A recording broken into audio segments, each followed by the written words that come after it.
In 1996, a group of us were on our annual camping trip at Lake Shasta in Northern California. This was a group trip that we would put together every summer, where some years there would be 25 of us and other years only 10. It just depended on who could make it. Daily activities at the lake were swimming, barbecuing, and boating. Then at night, and because we had a custom of setting our tents up in a circle around the fire pit, we would have a fire circle where there was plenty of talking, laughing, drinking, and passing joints around. To most of us, this trip was the highlight of our summer. I loved it so much that I would start getting things ready months in advance. On this particular trip, I drove up alone because I was in between boyfriends, and if I remember right, I think there were 18 of us in total. The first day of camp is always crazy because everybody shows up at different times. We all pitch in on food and drinks and help each other get tents up. Then we set up a main cooking and bar area. Several people bring kayaks, tubes, and rafts for everyone to use. I remember being so happy to be out there that year. After we had all settled in on that first night, everyone was sitting around the fire laughing and drinking when this random guy just walked into our circle from God knows where. He introduced himself, though I can't remember his name, and told us he was on some kind of military leave and had decided to go camping.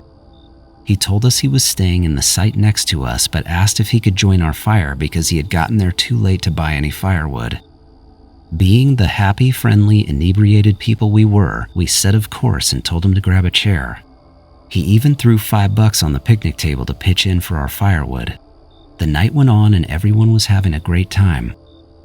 I remember the guy telling us about some of the places he'd traveled for the military, like Germany and Pakistan, and he even briefly got into how he spent some time in New Mexico working on classified projects. He seemed like a super nice guy and pretty much fit right in with us, other than the fact that he didn't drink or smoke anything even though we offered. As it got later, one by one, our group started heading off to bed. I was probably the second or third one to tap out because setup day is draining and I was tired. I said goodnight to everyone and got in my tent, which was only about 20 feet away from the circle. Then I passed out. I woke up in the middle of the night because the beer had to finish running its course through me, and I remember sitting there putting my shoes on to go outside, and I could hear someone talking quietly out by the fire. I was surprised to hear anyone because I looked at my watch and it was 4 o'clock in the morning. I partially unzipped my tent, and the first thing I saw was that random guy standing on a log by the fire, totally alone and talking to himself. He wasn't talking loudly, it was more like a loud whisper. Still needing to go to the bathroom, I wanted to go out, but I'm a smaller girl and I didn't really know anything about this guy, so I decided to stay in my tent after seeing what he was doing out there. I also kept watching him because he was being so weird. He was jumping on and off of this log while looking up at the sky and whispering things I couldn't understand. He would throw his arms up every time he was on the log, and he would look straight up like he was talking to someone. This was right about the time I thought he had to be on something. Then he took his coat off and started waving it over the fire. He would hold it there above the coals and block out the smoke, then quickly pull it back and let the smoke go up again. I'm serious, it looked like he was sending out old school smoke signals while chanting to something in the sky. While he was doing this crazy routine, I zipped my tent back up because I wanted to only have one small opening to look out of, and I swear, right when I did that, he stopped for a second like he had heard the zipper, but he didn't look back at me. I really felt like he heard it though. I sat there frozen, still looking out of the hole I left open, and after a few seconds he went back to what he was doing. Then he started speaking in this total other language that had clicks in it as he was staring up at the sky. I don't know quite how to describe it, but it sounded like there were two voices coming out of him at the same time. It was extremely disturbing. I was already weirded out by what he had been doing before, but this made me actually scared. We did have a few other big guys in our group that would have woken up if they heard me scream, but none of us knew who this guy was or if he possibly even had weapons on him, so I stayed totally silent. The last thing I saw him do, and what locked me in my tent for the rest of the night, was he leaned over the fire with his coat again like he was going to make another smoke signal, but when he stood back up, I'm not kidding, it looked like he was 7 feet tall. I swear, it was like he wasn't even the same person. This is the craziest thing I've ever seen in my life, and I closed my tent door all the way and just laid in my sleeping bag wide awake, literally shaking. I didn't even know what to do. I heard him out there for probably another full hour moving around and messing with the fire. When it finally went quiet, I basically stayed in the fetal position until it got light outside. After what felt like eons, I heard someone else getting up, so I carefully opened my tent and saw that it was my friend Gavin. I didn't see any sign of that other guy. Gavin was adding more wood to the fire to get it going again, so I walked out and asked him if anyone had seen that guy leave our camp. He had no idea and said the last time he saw him was when he had gone to bed. I told him everything I saw, and it freaked him out just as much as it freaked me out. As other people woke up, I talked to each and every one of them, and by mid-morning everyone knew the story, but not one other person had seen him acting like that or knew where he went. Gavin and our other friend Tim decided to walk over to the next campsite where he said he was staying, and when they got back, they said there was literally no one in that site. It was totally vacant. That was the point where our entire group got spooked by the whole thing, and it became this unbelievable, creepy story that we all tell and talk about still. Even though it was the weirdest thing that's ever happened to me, it didn't deter any of us from finishing our camping trip. We did all wonder if he was going to show up to our fire circle again, but it never happened. The rest of the trip went exactly like all of our other ones. Fast forward maybe 5 years, and I happened to catch part of some show on TV about strange sightings and UFOs, and there was a whole piece on all the weird stuff that's happened in the Shasta area. Up to that point in my life, I had never heard about anything happening out there. Shasta was a place to camp and party and go boating. Now I know it has a long history of weirdness around it, which makes our experience that much creepier. I know I don't have any way of proving this wasn't just some weirdo on drugs that stumbled into our camp, which is what I would believe myself if it weren't for that one insane body swap I saw him do. I can still perfectly picture him standing up from the fire, and it was like a totally different species, and I don't know how, but he was huge. Like I said, it looked like he was 7 feet tall, maybe even taller. So that's my crazy story, and it's one that our group shared for years. We don't do our camping trips anymore because we're all old now and live all over the place, but we kept them going for many years after it happened, and we would always bring it up, especially at night when we were all sitting in a circle around the fire.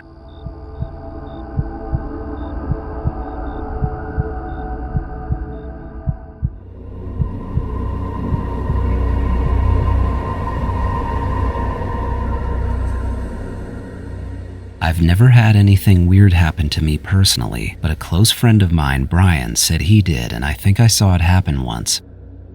This was in the mid-90s in Chillicothe, Ohio.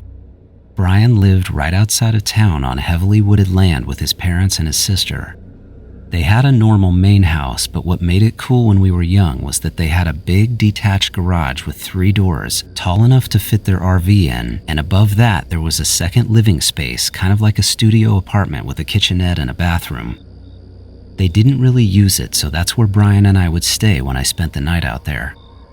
It was the best during high school because it felt like we had our own place where we could be loud and play video games all night without bothering anyone. We were normal country boys that loved riding dirt bikes, target shooting in the woods, and talking about girls. But one night when we were 16, the subject of scary stories and ghosts came up while we were staying in the garage. That's when Brian told me something that I never expected to come out of his mouth.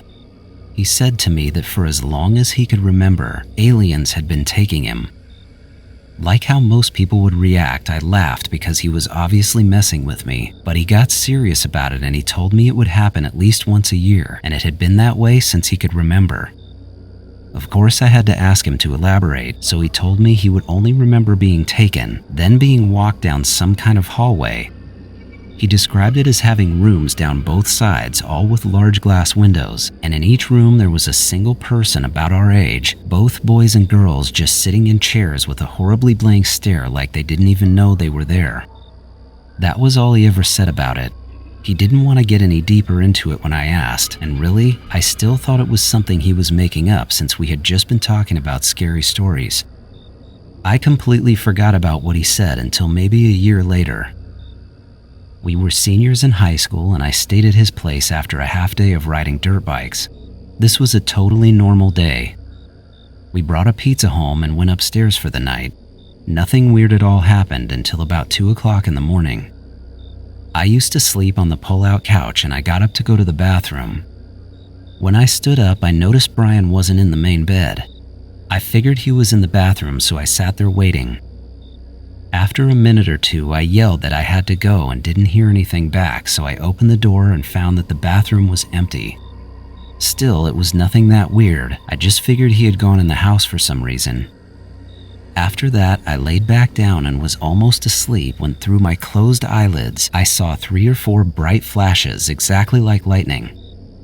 The studio had a bunch of windows that looked out behind the garage, so I got up to see if a storm was coming. Out back, maybe 100 feet into the trees, something was glowing and fairly bright. It wasn't the color of fire, but more like floodlights. I remember trying to focus and figure out what it was. Then, like some kind of scary movie, I saw Brian walk out of the woods completely alone and barefoot. I watched him walk all the way across the grass, wondering what in the world he was doing because he seemed as calm as could be. I heard him come in the downstairs door and then walk upstairs, and right away I asked what he was doing. He looked at me dead in the eyes and told me it happened again. In that moment, I had no idea what he was talking about, but then it finally clicked and I remembered what he had told me a year earlier about being abducted. I absolutely thought he was pranking me at this point, and I told him he was ridiculous, which I later regretted saying to him. He didn't even say another word about it other than he was going back to bed. Then he laid down and he was snoring in a matter of minutes. I went back to bed too and was actually lying there thinking of ways to prank him back when I saw the same flashes outside again, but this time with my eyes open.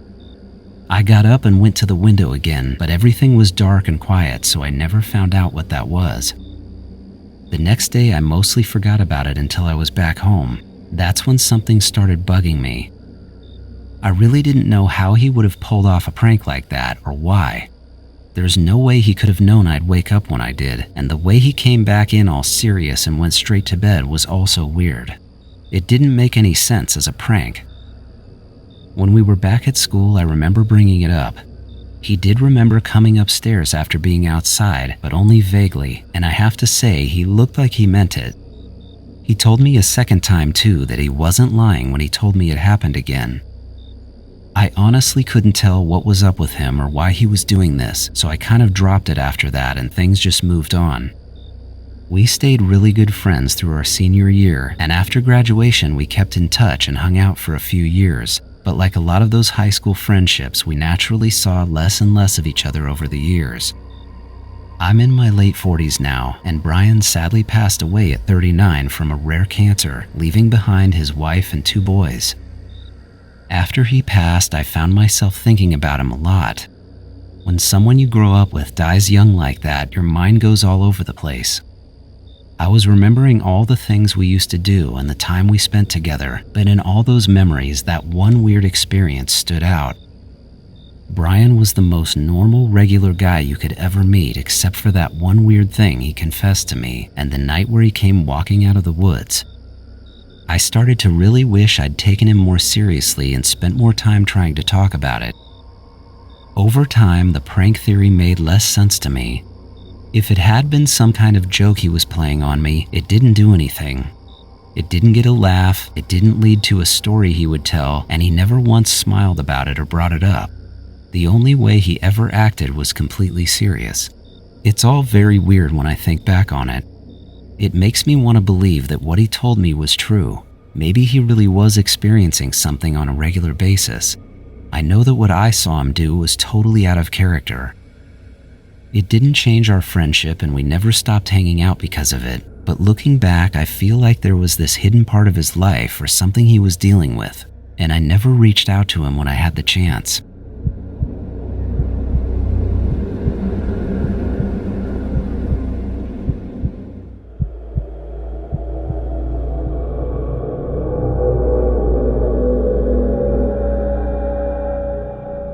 I have a very strange series of unexplained incidents that happened to me last year. My first encounter was on Thursday, June 6, 2024.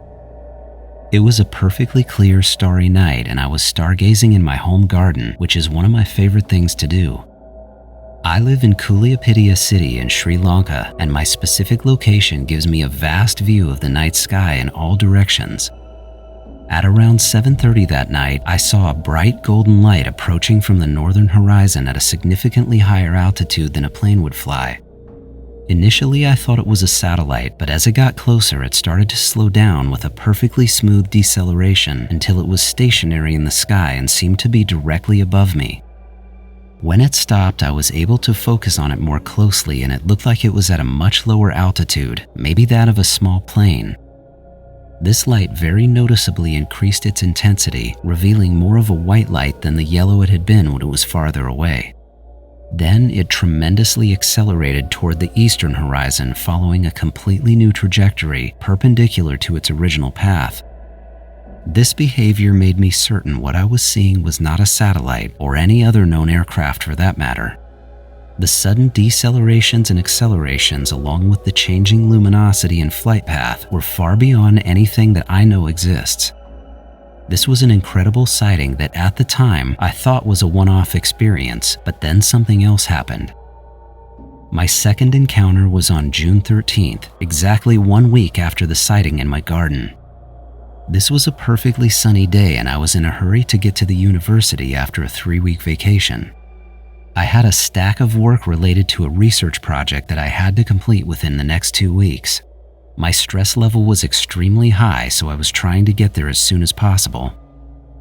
It was around noon when I arrived at the bus station to catch a ride to Colombo. To my astonishment, there were no buses, which was very unusual, as the buses for main cities like that are often running 24 hours. I asked a timekeeper when the next bus would arrive, and he told me it would be within the hour, so I decided to go to a nearby restaurant and wait at a table in the hallway. This was where things got weird. There was a woman at the nearby table who kept looking directly at me. The thing I noticed first was that she had to be one of the most attractive women I have ever seen, maybe in my entire life.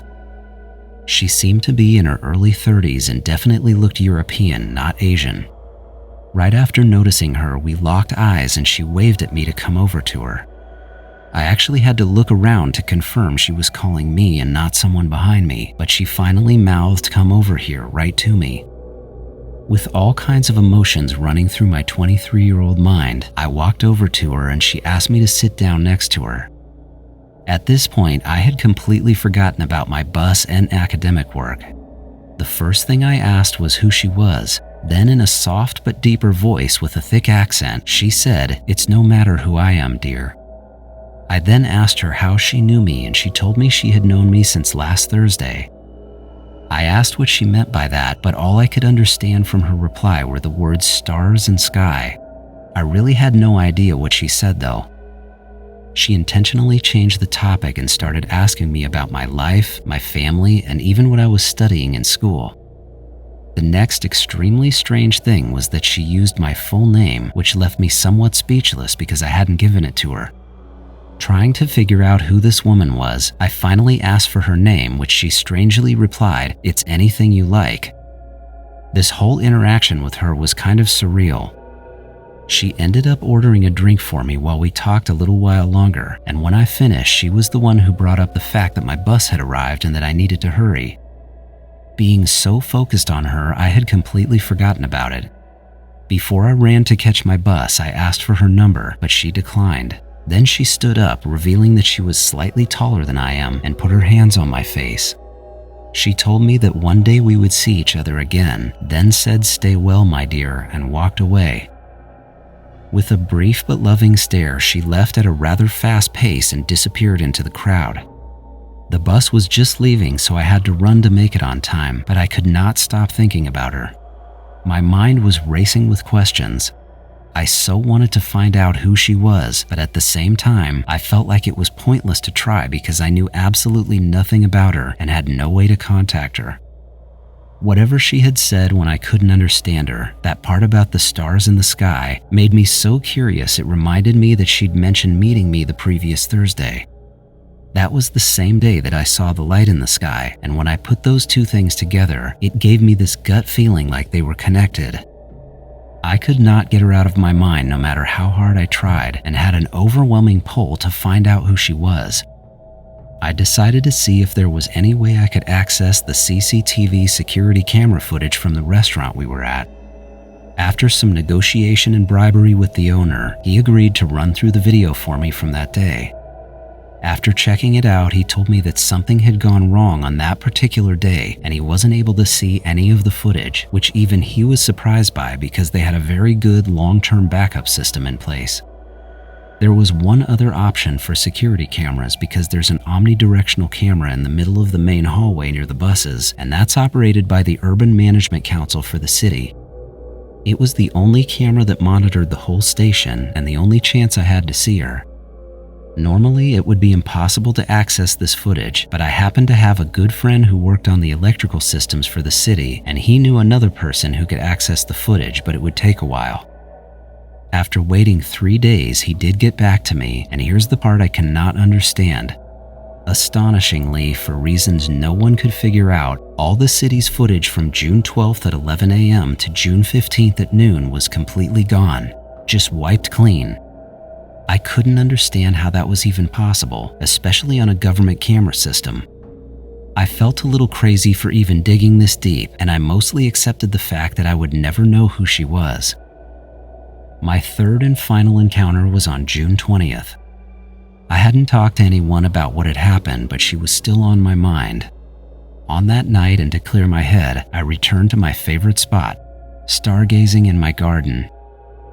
At around 7:30 again, by some miracle, I had another sighting that was almost identical to my first one.